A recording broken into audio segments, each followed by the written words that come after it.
Originally, free speech pertained to not being persecuted by the government for criticizing said government, which is all well and good, but then Elon happened and the whole free speech absolutism thing gained traction, which reinterprets the concept to essentially mean that everyone should be able to say anything about any topic with no repercussions from anyone whatsoever.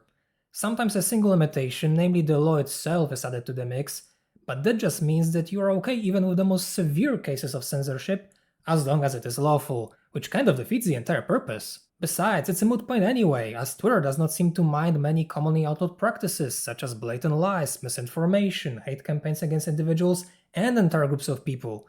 So anything goes, really, as long as you don't refer to someone as cisgender. That of course will be going too far. Now, obvious hypocrisy aside, why does this position make absolutely no sense on a theoretical level? Let's start with the basics. Freedom is a paradoxical thing. If one is to be free to live as they please, someone else has to be prevented from, say, shanking them in the gut. And another party may be required to patch the victim up should the first measure fail. These are, respectively, the negative and positive obligations that always accompany freedoms and rights in some form, be it legal or just moral. Of course, you could do away with them and enjoy the absolute freedom with no limitations for like 5 seconds before shit inevitably hits the fan.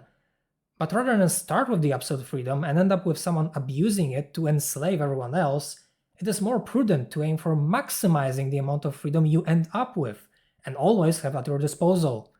And the paradox is, in order for that to happen, some limitations are necessary. Now, despite what some may believe, the same applies to speech. Imagine you have a gas leak at home, but the guy who came to fix it just so happens to hate your face. So he lies to you, saying the readings are all fine, really, don't worry about it. And after you suffocate or explode, when confronted by your mourning relatives, the guy just shrugs and says, "Well, I just exercised my freedom of speech, you freedom hating commies." Or if you happen to not particularly mind casual murder, just think about how great commerce would go with people constantly going back on their agreements and then, once others refuse to do business with them, crying about cancel culture mob trying to censor them. After all, they should be allowed to say whatever they want, right? That is why the right-wingers' go-to phrase, "it's just words bro," does not hold up. At the end of the day, language is a tool like any other, in that it allows us to influence reality. We wouldn't be fucking using it otherwise.